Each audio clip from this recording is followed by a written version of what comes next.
ዝም በሉ አትንቀፉ አታቃሉ ዝም በሉ በቃ አይመለከተንም እንጂ አታውሩ አታስቡ እግዚአብሔር ያደረገው የለ የሚገባውን በሚገባው ጊዜ ሲያረግ ታዩት የለ ክፉ ቃል ካፋችሁ ከቶ አይውጣ ጸልዩ እንጂ አትርገሙ ፍቅር የኃጢአትን ብዛት ትሸፍን ዘንድ ጉልበት አጣች ነውር መገላለጥ እንዴ ምን ይሉታል እግዚአብሔር በስውር የሚቀጣውን አንተ በአደባባይ ቀጪ ማን አረገ እግዚአብሔር ሲያጋልጥ ያጋልጠው ፍቅር ካለ አንተ ሰውረው ጊዜ ስጠው እድል ስጠው እንዲመለስ ምንድነው ሁሉ መገላለጥ ምንድነው ሁሉ አደባባይ መሰጣጣት ምንድነው መሰዳደብ የኛ ቁጣ ጽድቅን ይሰራል ግድለም በስውር እናድርገው በር ዘግተን እናድርገው ለቤተ ክርስቲያን ነግረን እናድርገው ተንበርክከን እናድርገው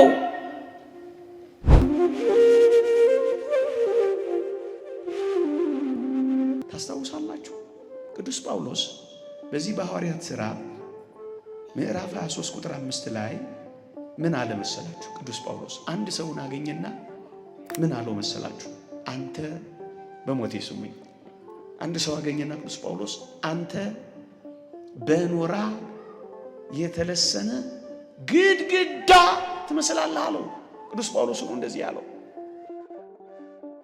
ከዚያስ ምን እንደሆነ ታውቃላችሁ በዚህ አካባቢ የነበሩ ሰዎች ሰብሰባሉ መጡና ለቅዱስ ጳውሎስ አንተ እንደዚህ ያልከው እኮ ሊቀ ካህናቱን ነው አሉት አሉ ለካ ሊቀ ካህናቱን ነበር በኖራ የተለሰነ ግድግዳ ያለው ቅዱስ ጳውሎስ ምን ብሎ እንደመለሰላቸው ታውቃላችሁ ሐዋርያት ሥራ ምዕራፍ 23 ቁጥር 5 እንዲህ አላቸው ይላል ወንድሞች ሆይ ሊቀ ካህናት መሆኑን ባላውቅ ነው በሕዝብ አለቃ ላይ ክፉ ቃል አትናገር ተብሎ ተጽፏል እኮ አላቸው እየሰማችሁ ነው ደነገጠ ቅዱስ ጳውሎስ ምክንያቱም እግዚአብሔር በሕዝብ አለቃ ላይ ምን አትበል ክፉ ቃል አትናገር ተብሏል ምእመናን ይሄን ማንሳት የፈለኩት ለምን እንደሆነ ታውቃላችሁ ለኦሪት ሊቀ ካህናት ይህ ከተባለ ፍጽምት በሆነችው በአዲስ ኪዳን ላሉ ካህናትማ ቃል መናገር ይገባል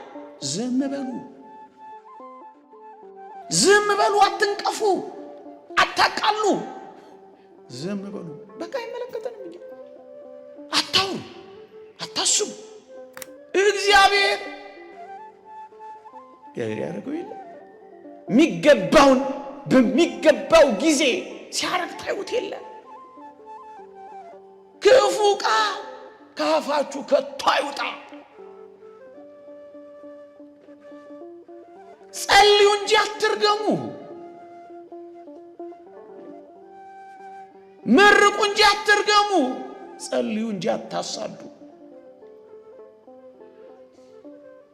ጉድለት ሙሉ እንጂ ሸለቆ እንዲያክል አትሸንቁሩ አደራችሁ እንደ ክርስትና በኦሪት ላለው ካህኔ እንደውም ዮሐንስ አፈወርቅ ምን ይላል መሰላችሁ ገር ልፈቱ ብለን ካህናትን መንቀፍ አይገባም እሊህን ከመንቀፍ እንለይ ዘንድ ይገባል እንጂ ይላል ከነቀፌታ ነው እንጂ የምንለየው ከካህኑ አይደለም የምንለየው ወገኖቼ ከክፉ ቃል እንጂ የምንለየው ክፉ ናቸው ብለን አንለይም እግዚአብሔር ሲለያቸው ጉባኤ ቤተ ክርስቲያን ስትለያቸው በቃ መንቀፍ ማቃለል አይገባም የሚለው እኮ ለዚህ ነው ወገኖቼ አይገባም እንኳን እኛ የተወደደ መድኃኒታችን ኢየሱስ ክርስቶስ እንኳን እግዚአብሔር እንኳን ካህናት ምን ያህል ቢያስቀይሙት በሕዝብ መሃል እንደማያቃልላቸው እንደማይነቅፋቸው ላሳያችሁ ነው ካህኑ አሮን ከዚህ በላይ ለዚህ ምሳሌ የሚሆን አይደለምን? ታስታውሳላችሁ? ሙሴ ኢትዮጵያዊቷን ለምን አገባለላችሁና አማው ሙሴ እግዚአብሔር ማርያምና አሮን ሙሴን አሙት። ምድያማዊቷን ትቶ እንዴት ኢትዮጵያዊቷን ያገባል ብለው ተንሾካሾኩበት። እግዚአብሔር ምን አረገ መሰላችሁ? ማርያምን በለምጣ ነደዳት እህቱን፣ አሮንንስ በስውር ቀጣው ይላሉ አባቶቻችን። ካህና ምን ማለት ነው? ካህን በአደባባይ አይቀጣም። ካህን በአደባባይ አይነቀፍም። ካህን በአደባባይ አይታማም። እንዴት ያለ ነውር ነው በዚህ ዘመን የምንሰራው! በዚህ በፌስቡኩ በዚህ በምናምኑ ተገላለጥን እኮ ወገኖቼ። መሰዋወር እኮ አልቻልንም። ፍቅር የኃጢአትን ብዛት ትሸፍን ዘንድ ጉልበት አጣች። ነውር መገላለጥ እንዴ! ምን ይሉታል? እግዚአብሔር በስውር የሚቀጣውን አንተ በአደባባይ ቀጪ ማን አረገ? እግዚአብሔር ሲያጋልጥ ያጋልጠው። ፍቅር ካለ አንተ ሰውረው፣ ጊዜ ስጠው፣ እድል ስጠው እንዲመለስ። ታስታውሳላችሁ ሐዋርያትን? ጌታችን ለምንድን ነው እኛ ልናወጣቸው ያልቻልነው ባሉት ጊዜ እናንት እምነት የጎደላችሁ ብሎ እኮ የገሰጻቸው ሕዝቡን ሁሉ ካሰናበተ በኋላ ነው። ሐዋርያትን እኮ ነው ሕዝቡን ሁሉ ካሰናበተ በኋላ ምን እንዳላቸው ታውቃላችሁ? እምነት የጎደላችሁ አላቸው። ሰው ፊት አላወራቸው። ሰው ፊት እኮ ሰው አይወራ። ድካም ካለበትም ሰው ወራቱ እኮ ለራሱ ነው የሚነገረው። ምንድነው ሁሉ መገላለጥ? ምንድነው ሁሉ አደባባይ መሰጣጣት? ምንድነው መሰዳደብ? የኛ ቁጣ ጽድቅን ይሰራል? ግድ የለም በስውር እናድርገው፣ በር ዘግተን እናድርገው፣ ለቤተ ክርስቲያን ነግረን እናድርገው፣ ተንበርክከን እናድርገው። አደባባይ ይወጣን አልመሰላችሁ? አላፈርንም በዚህ ዘመን፣ አልተሸማቀቅንም በዚህ ዘመን፣ ምንገባበት አላጣንም በዚህ ዘመን። በስውር ማረግ እየቻል በውስጥ መስመር ነው የምትሉት? በውስጥ መስመር መሆን እየቻል ወገኖቼ፣ በውስጥ መስመር ህዝቡን ካሰናበተ በኋላ ነው ወገኖቼ። ህዝቡን ካሰናበተ በኋላ እኮ ነው የሚያደርገው ወገኖቼ። የሰው ድካም ይጻፋል። የሰው ድካም መጽሐፍ ይሆናል። የሰው ድካም ይለጠፋል። የሰው ነውር ይገለጣል። እንዴ ቤተ ክርስቲያን እኮ የቅዱሳንን ገድል እንጂ የምትጽፈው ድካማቸውን እኮ አትጽፈው። ክፋት የሚል መጽሐፍ የላትም እኮ ቤተ ክርስቲያን። ገድልን ያለው ድካምን ቢኖር ጥቂቱ እንኳን ለትምህርት ነው የሚሆነው። እንዲህ ለመጣጣል፣ እንዲህ ለመቷቷው ተሳስተዋል። እኛ ለምን እንሳሳታለን? ወድቀዋል፣ እኛ አብረን ለምን እንወድቃለን? ተሸንፈዋል፣ እኛ አብረን ለምን እንሸንፋለን? እኛ ለምን እንደዚህ እንሆናለን? እኛ ለምን እንደዚህ እንሆናለን? ወገኖቼ መጽሐፍ ቅዱስ አባትህን መናቅ ማቃለል መመኪያ አይሆንምና አባትህን በመናቅ አትመካ፣ ልጄ በእርጅናው ጊዜ አባትህን እርዳው ይላል። ለወላጅ አባቴ ከተባለ፣ አባትህን አትናቅ ከተባለ፣ አታቃል ከተባለ ከወላጅ አባት በላይ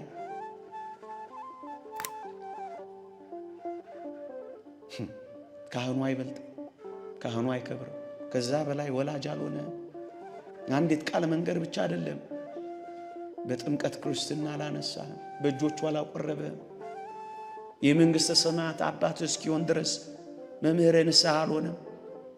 አባትህን ካላቃለልክ ካህንህን እንዴት ታቃልላለህ? ግድ የለም። በዚህ ደግሞ ትመጻደቃለህ። እንዲያና እንዲህ ያደረግኩት ትላለህ። ተወው ተወው ወገኖቼ፣ እነዚህ ነጥቦች ነው ማነሳሳት የፈለኩት። አንድ ሁለት ሶስት ነጥቦችን ልናገርና ላውቃ። እዩ መሰረታዊ ጉዳይ መርሳት የሌለብን ምእመናን፣ ካህን በምግባር ሊወድቅ ይችላል። አገልጋይ በስህተት ሊደክም ይችላል። ግን እንዳትረሱ የካህኑ ምግባር ሊያቋርጥ የሚችለው በእግዚአብሔርና በካህኑ መካከል ያለውን ግንኙነት እንጂ በካህኑና በምስጢራተ ቤተ ክርስቲያን በእግዚአብሔርና በጽድቅና በቅድስና ጉዳይ ከምእመናን ጋር ባለው ሕይወት በእግዚአብሔርና በቤተ ክርስቲያን መካከል በእግዚአብሔርና በምእመናን መካከል በእግዚአብሔርና በምስጢራተ ቤተ ክርስቲያን መካከል ያለው ግንኙነት ከቶም ቢሆን አይቋረጥም። ካህኑ ሊወድቅ ይችላል። ካህኑ ከእግዚአብሔር መንጋነት ሊለይ ይችላል እንጂስ ቤተ ክርስቲያን እግዚአብሔር ግን አይለይም። አንዳንዶች እንደዚህ ይመስላቸዋል። እግዚአብሔር የራቀን ይመስላቸዋል። ይሄንንም ዓለሙን የምታረጋግጡት እስከ ዓለም ፍጻሜ ከእናንተ ጋር ነኝ ባለው ኪዳን ነው። እግዚአብሔር እስከ ዓለም ፍጻሜ አይለያትም ቤተ ክርስቲያን። አንዳንዶች ሊለዩ ይችላሉ፣ እግዚአብሔር ግን አይለያትም። እግዚአብሔር የሚለይ የመሰላቸው አንዳንዶች ክፉ ነገርም ሲናገሩ እንሰማለን። እንደዚህ አይደለም። እስመ ካህን ሕጹጸ ምግባር ከመ ማኅቶ ዘሰሙቱ ይላል መጽሐፋችን ፍትሐ ነገሥት። እስመ ካህን ሕጹጸ ምግባር ከመ ማኅቶ ዘሰሙቱ፣ ይህ ምግባር ጉድለት ያለበት ካህን እንደሚነድ መብራት ነው ይላል። እንደሚነድ መብራት ነው ይላል። እሳቱ ክህነቱ ናት። ሰሙ ይጎዳል፣ መብራት ግን ይሰጣል። ምን ማለት ነው? ይቀልጣል እሱ፣ መብራት መስጠቱ ግን አይሰጥም፣ አይቋረጥም። ሰም እየቀለጠ መብራት እንደሚሰጥ ካህኑ እየጠፋ ግንስ ጸጋው ግን አይቋረጥም። ምን ማለት ነው? ለሌሎች ጸጋን ሲሰጥ ይኖራል፣ እሱ ግን ከጸጋው ምንጭ ይቋረጣል።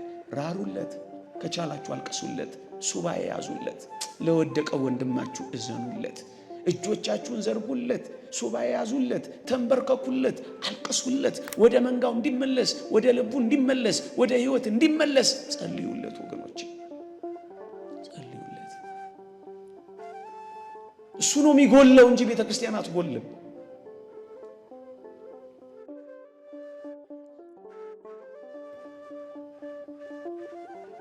ሌላ ነጥብ ላንሳ። ሊቁ ዮሐንስ አፈወርቅ እንዲህ ይላል፣ ወደ ሐኪም ቤት ሄደህ ቁስልህን ልትታከም ስትሄድ፣ እኔ የምለው ቁስልህን የሚያከምህን ሐኪም ቁስሉን ትጠይቀዋለህ እንዴ ይላል። በዚህ ጉዳይ ላይ ቅዱስ ዮሐንስ አፈወርቅ ሲያስተምር ቁስል ቢኖርበት ሆስፒታል ሄደህ ልትታከም ስትሄድ የሚያክምህ ሐኪም ዶክተርህ ቁስል ቢኖርበት አልታከምም ትላለህ እንዴ ይላል። አትልም። ይልቁንም ቁስልን ገልጠህ ነው የምታሳየው ይላል። ልክ እንደዚሁ ይህቺ ቤተ ክርስቲያን ሆስፒታል ናት። ኃጢአትህ ቁስል ነው፣ ሐኪሙ ንስሐ አባትህ ነው። ታዲያስ በሆስፒታል ቁስልህን ገልጠህ እንደምታሳየው የነፍስ ቁስልህን ለካህንህ አሳየው። እዚያ ሆስፒታል የሐኪምህን ቁስል አይተህ አልታከምም እንደማትል ሁሉ እዚህም የካህንህን ቁስል አትመራመር፣ አይመለከተንም። ምእመናን ገጣባ ይሁን የሞላ አይመለከተንም። መታከም ነው እኛ ያለብን፣ ንስሐ መግባት ነው ያለብን፣ መቁረብ ነው ያለብን። ወገኖቼ በሽተኛ ቁስሎቹን ገልጦ እንደሚያሳይ አንተም ቁስሎችህን ለካህን ገልጣ አሳይ ነው የሚለው። የታመመ ማንም ቢኖር የቤተ ክርስቲያንን ቀሳውስት ይጥራ ነው የሚለው።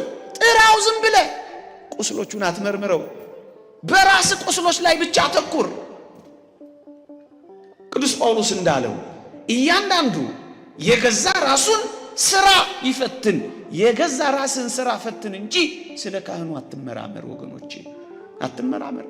ስለ ሕይወቱ እንጂ ስለ ቃላቱ እንጂ ስለ ሕይወቱ አትመራመሩ ይላል ዮሐንስ አፈወርቅ። አያመለከትም የንስሐ አባት ሕይወት፣ ትምህርቱ፣ ቃላቱ ብቻ እንጂ አደራችሁን ስለ ሕይወቱ አትመራመሩ። በቃ አንተ ይሄ አባቶቻችን ትምህርት ነው ወገኖቼ።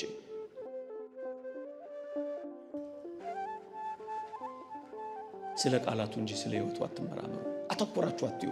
ወሬም አትስሙ፣ አታውሩ። አይመለከትንም። እኛ ዝም በጭምትነትና በዝግታ ብቻ መኖር ይልቅ ማንንም አለማየት። በደላችንና ኃጢአታችን አጉጦናል። እሱም ብቻ መመልከት። እንዴት አድርገን ከዚህ እንደምንወጣ ካህኑ እንዲረዳ እንዲጸልይልን ብቻ ማድረግ። ሁላችንም ቆስለናል።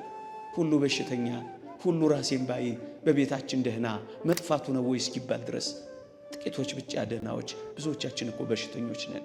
ማን በማን ቁስል ላይ፣ ማን በማን ገጣባ ላይ ይሳለቃል? እሱ ከፍ ባለና ታየና ወደቀ። እኛስ እኔ ያበረታታው አይደለም እንዲህ አይነቶቹን ግን አይደለም፣ መመለስ አለብን። አንዳንድ ነገር ስለምናይ ነው ወገኖቼ። ስለ ቃላቱ እንጂ ስለ ሕይወቱ ብጥር አድርጋችሁ አትመልከቱ። ቅዱስ አትናቴዎስም እንዲህ ይላል። እነዚህን ተናግሬ ጨርሳለሁ። ገበሬ በጭቃጁ ስንዴ ቢዘራ ስንዴው አልበቅልም ይላል እንዴ? ይላል። በረከቱ ይደርብንና ገበሬ እኮ በጭቃጁ እኮ ነው ስንዴ የሚዘራው። እውነት አሰብ። ስንዴው ይበቅላል አይበቅልም? ይበቅላል እንዴ! ግጥም አድርጎ ነው የሚበቅለው። ፍሬ ማያፈራ ስራ ማይሰራ እንዳይመስላችሁ። እግዚአብሔር እንጂ ሰው የሚሰራ ይመስላችኋል? እኔ ማስተምራችሁ ይመስላችኋል? እኔ የምናገራችሁ ይመስላችኋል? እኔ በልባችሁ ማሳደርባችሁ ይመስላችኋል? ባፈ ጩልሌነት መመልሳችሁ ይመስላችኋል? ቃላት በማቀናበር የሚሰራ ሕይወት ያለ ይመስላችኋል? አይደለም፣ አይደለም፣ አይደለም። እጆቻችን ምንም ጭቃ ቢሆኑ ስንዴው እንደሚበቅል በየትኛውም ጉድለት ውስጥ እግዚአብሔር ፍሬውን ያፈራል፣ ስራ ይሰራል፣ በልቦቻችን ያሳድራል፣ ያጸድቀዋል፣ ያለመልመዋል፣ ያፈራዋል። ወገኖቼ እንዳትረሱ፣ እንዳትረሱ፣ እንዳትረሱ፣ እንዳትረሱ። ግን ይሄን ሁሉ ካልን በኋላ ይልቁንም ሐሳባችን መንፈሳችንን እንዲህ ባለ የእግዚአብሔር ቃል ሐሳብ ይዘን ብዙ ከመፍረድ፣ ብዙ ከማውራት፣ ብዙ ከመገፈታተር አንዳችን ለአንዳችን እየጸለየን ቁስሎቻችን ላይ ብቻ እያተኮርን ክርስትናችን እንዳይወድቅ እረኛው ሲመታ መንጋው ደግሞ እንዳይበተን ብርቱ ጸሎት፣ ብርቱ ምህላ፣ ብርቱ እንባ ልናደርስ ይገባል። ከመወጋገዛችን በላይ ወገኖቼ አንዳችን ለአንዳችን መጸለያችን ሊቀድም ይገባል።